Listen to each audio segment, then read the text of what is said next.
Feeling worn out? Take a deep breath. The story's like a gentle hug for you. Stick with me to the end, because sometimes the hurt comes not from someone changing, but from them never being honest to begin with. This is Ethan's tale, a young guy falling in love for the first time, only to discover the person he adores has been wearing a mask the whole time. Can a late confession rebuild what's broken, or is it too little, too late? Hey, listener, you're stepping into a story about love built on quicksand, where trust gets tested by a truth you never saw coming. I'm Ethan, 24, a barista and budding poet in Portland, Oregon, where I live for open mix, rainy hikes, and big ideas. I'm a progressive, passionate about social justice, equality, all that. From months ago, I met Madison, 23, on a dating app, and she seemed like my perfect match. Same values, same fire. But one night, a confession flipped my world, showing me the person I loved wasn't who I thought. Let's dive in. This one's a gut punch. Portland's my kind of place, quirky, green, full of people who think like me. I'm not rich, scraping by on coffee tips and the occasional poem sale, but I'm happy. I met Madison on Hinge, her profile full of witty quips and photos from protests. Our first date was at a vegan cafe, where we bonded over shared outrage at corporate greed and swapped stories about marching for climate action. She was electric sharp, funny, with hazel eyes that held mine a little too long. She echoed my views on everything: pro-choice, pro-LGBTQ rights, anti-capitalist vibes. I thought, this is it. She gets me. Our relationship moved fast. By week 3, we were spending nights at her place, a cozy studio with fairy lights and dog-eared bell hooks books. We'd debate politics over cheap wine, plan trips to activist retreats, and dream about a future where we'd fight the good fight together. Madison seemed to match my passion, nodding fiercely when I ranted about systemic inequality, adding her own takes on dismantling the patriarchy. For months in, I was falling hard, picturing a life with her, maybe a ring someday, maybe a shared lease. She felt like my soulmate, a rare find in a world of swipe-lefts, but cracks started showing, small ones I ignored. Madison was quick to agree with me, almost too quick, like she was mirroring my words. If I mentioned a cause, defunding the police, she'd nod, but her follow-ups were vague, lacking the depth I expected from someone so aligned. Once, I caught her scrolling a conservative news site, but she laughed it off, saying she was just checking the other side. I brushed it as a dash was curious. Right. That's what smart people do. Still, a tiny voice in my head wondered if I was seeing the real her. Then came the night that broke everything open. We were at her place, a Friday, splitting a bottle of rose after a long week. The vibe was loose, music low, our legs tangled on her couch. We were tipsy, laughing about some viral tweet, when Madison's face shifted serious, almost nervous. Ethan, I need to tell you something, she said, her voice soft. I sat up, the wine buzz fading. What's up? She looked down, twisting her glass. I haven't been totally honest with you about who I am. My heart sank. Was she cheating? Married? She took a breath and spilled it. When we met, I said I was progressive, like you, but I wasn't always. I used to be super conservative, any abortion, against gay marriage, pro-Trump, the whole deal. I stared, my mind blank. Used to be, I asked, voice tight. She nodded. Yeah, I grew up in a strict family, went to church, believed all that. When I met you, I was changing, but I played up the liberal stuff. I pretended to agree with you because I was scared you'd dump me if you knew the truth. The room spun. Madison, me activist, feminist dream girl, had been a Trump supporter, anti-gay, the opposite of everything we'd bonded over. You lied to me, I said, louder than I meant, about your values. For 4 months, she flinched but didn't back down. I didn't lie, not exactly. I'm not that person anymore. I've been reading, learning, trying to grow. But yeah, I leaned into your beliefs to keep you. I was falling for you, Ethan. I didn't want to lose you. I stood, pacing her tiny studio, my head a mess. This wasn't a small lie like fudging her age or hating my favorite band. She'd built our relationship on a fake version of herself, mirroring my politics to hook me. Every debate, every protest we'd attended together had that been an act. Was she really changing? Or just saying what I wanted to hear? The woman I loved felt like a stranger, her confession ripping the ground from under me. Listener, Ethan's heart is in pieces and Madison's truth is just the start. Is her change real? Or is this a betrayal too deep to forgive? Stay with Metha's stories about to dig into what love can survive when trust takes a hit. Ethan's world was crumbling in Madison's Portland studio apartment. At 24, a barista and poet, he'd fallen hard for Madison, 23, believing her to be his progressive soulmate after 4 months of intense connection. Her confession that she'd lied about her beliefs, faking liberal values to match his while hiding a conservative past, left him reeling. She'd been anti-abortion, anti-gay marriage, pro-Trump, everything he stood against. Now, as she swore she was changing, Ethan faced a storm of betrayal and doubt. Was the woman he loved real, or just a performance? The answer would decide their future. Madison's words hung heavy in the air that night, the rose forgotten on the coffee table. Ethan paced, his heart pounding. You built our whole relationship on a lie, he said, his voice shaking. Every time we talked politics, protested, you were what? Acting. Madison's eyes were wet, but she held his gaze. Not acting. I was learning, growing. My family fed me those view shirts, Fox News, all of it. I never questioned them until I moved here, met you. Being with you opened my eyes. I'm not that person anymore, Ethan. I swear. Her sincerity tugged at him, but the betrayal cut deeper. You didn't just hide your past, he said. You pretended to be someone you're not. How do I trust you now? Madison leaned forward, urgent. I was scared. You're so sure of yourself, your beliefs. I wanted to be that, too. I fudged some stuff at first. Yeah, but the more we talked, the more I saw things your way. I've read the books you gave Hooks, Chomsky. I've changed because of you. She reached for his hand, but he pulled back, to raw to touch. Ethan's mind was a battlefield. Part of him wanted to believe her. People could change, had seen friends unlearn toxic beliefs. Portland was full of stories like that, kids breaking free from rigid upbringings.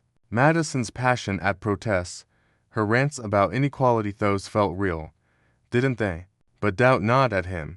Was she truly evolving, or just mirroring him to keep him? Her quick agreement to his views, her vague takes, suddenly looked like red flags. Had she been playing a role, tweaking her lines to match his script? The thought made him feel like a fool, loving a version of her crafted for his approval. This was Ethan's first love, and that made it harder. At 24, he had no roadmap for heartbreak, no past relationships to measure this against. Was lying about your core beliefs a deal breaker, or something to work through? He thought of friends who'd forgiven persecuting, ghosting, but this felt different, a betrayal of the soul. Their connection had been built on shared values, or so he thought. Now, every memory debates over coffee.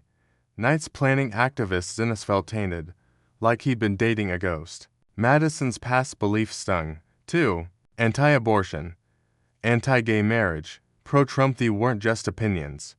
They clashed with Ethan's identity as a queer ally, a feminist, a leftist. He tried to picture her at a MAGA rally, nodding along to sermons he'd have walked out of. Could someone flip that far in 4 months? She claimed she'd been parroting her family, but what if those roots ran deeper? What if she was still, somewhere inside, that person, waiting to resurface? The question haunted him. If she could lie so easily, then what stopped her from lying now? Yet a quieter voice persisted. If Madison was genuine now, pro-choice, pro-equality, aligned with him, did her past matter? The woman he loved was here, in front of him, swearing she'd changed. Her tears, her earnestness, didn't feel fake. He thought of their late-night talks, her hand in his at rallies. If she was this person now, could he let go of who she'd been? Or was the lie itself, or months of pretending, too big to forgive?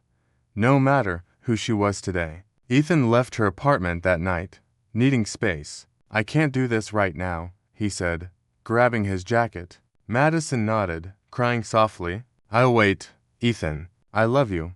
He walked home in the rain, Portland's gray sky matching his mood. He didn't know what to believe of her change, her love, or his own instincts screaming he'd been played. His apartment felt empty without her, but also clearer, like he could think without her presence clouding him. He needed to decide, confront her again, dig deeper, or walk away from the only love he'd ever known. Listener, Ethan's heart is caught between hope and hurt, trust and betrayal. Is Madison's change real, or is she still hiding behind a mask? Can love survive a lie this big? Stay with Metha's stories heading toward a choice that'll redefine Ethan's future. Ethan's heart was a war zone after Madison's confession. At 24, a Portland barista and poet, he believed Madison, 23, was his progressive soulmate, only to learn she'd faked her liberal beliefs to match his, hiding a conservative post on abortion, anti-gay marriage, pro-Trump. Her claim that she'd changed, inspired by him, clashed with his sense of betrayal. Their 4-month romance, once a dream, now felt like a script she'd performed. After a sleepless night, Ethan knew he needed answers not just about her past, but whether their love could survive a lie this deep. The truth, and his choice, would come today. The next afternoon, Ethan met Madison at her studio apartment, the air heavy with unspoken tension. They sat on her couch. No wine this time, just raw honesty. I need to understand, Ethan started, his voice steady but tight. Why you lied, who you really are. If we're gonna have a chance, I need the whole truth. Madison nodded, her eyes red from crying. I owe you that, she said, and began peeling back layers she kept hidden. She spoke of her past growing up in a small Idaho town, church every Sunday, parents who saw Trump as a savior. I didn't question it, she said. It was all I knew. Abortion was sign. Gay marriage was wrong. I believed it until I left for college. Moving to Portland, she met people who challenged her professors. Friends, Ethan, you made me see things differently, she said. I read your books. Went to protests. I wasn't faking how I feel now. But at first, yeah, I played along because I liked you. I was scared you'd hate the real me. Her vulnerability softened Ethan's anger. He saw a girl shaped by pressure, not malice, trying to break free. But then she shared more, and the clarity muddied. I still talk to my family, she admitted. They don't know I've changed. I nod when they rant about politics to avoid fights. Ethan's stomach sank. Was she still pretending with them, just as she had with him? So, you're one person with me, another with them, he asked. Madison faltered. I'm figuring it out. I don't want to lose them, but I'm not that girl anymore. The confession cut both ways. Ethan empath is unyielding a lifetime's beliefs was hard. He'd had friends wrestle with similar shifts, cutting ties with rigid families. But her ongoing duplicity nodding to her parents' views, while claiming to share his felt like a fresh betrayal. If she could compartmentalize her beliefs to keep peace, how could he trust her with him? The lie wasn't just about her past, it was about her willingness to bend the truth to fit the room. Their late-night talks, her protest chants were they hers, or his, reflected back. Ethan's first love had no guidebook, but one truth stood out. Trust was gone. Even if Madison was sincere now, the foundation of their relationship was built on her performance. Every shared moment baits, rallies, drums felt tainted by her initial deception. I want to believe you've changed, he told her, his voice breaking. But I don't know who I'm loving the real you, or the you that wanted to keep me. That doubt it's too much. Madison's face crumpled, tears falling. I'm sorry, Ethan. I love you. I'll keep proving it. She pleaded for a chance to start over, even as friends. We can rebuild, she said. Get to know me. No masks. The offer tempted him. Her laugh, her warmth, were still magnetic. But Ethan knew better. Love needed trust, not hope alone. Staying meant living with doubt, wondering if she'd shift again to please him or someone else. At 24, he wasn't ready to bet his heart on maybes. I can't, he said finally, standing. Not because I hate you, but because I need something real. You lie to start us, and I can't build a future on that. Maybe you've changed, but I need time to figure out what I deserve. Madison nodded, sobbing softly. Can we ever be friends? She asked. Ethan paused. I don't know. We both need space first. He left, the door closing on for months of love that felt like a dream he'd woken from. Walking through Portland's rain, Ethan felt grief, but also freedom. He'd loved a version of Madison, not a villain, but a truth bender. He needed time to heal, to learn what love should be honest, raw, unscripted. Maybe they'd cross paths again, maybe not. For now, he chose himself. Listener, thanks for staying. Ethan's heart broke, but he found his line. Would you have stayed to rebuild? Or walked like him? When's a time you faced a love that wasn't what it seemed? Share bellow when listening. Stay tuned. Life's full of truths that reshape us.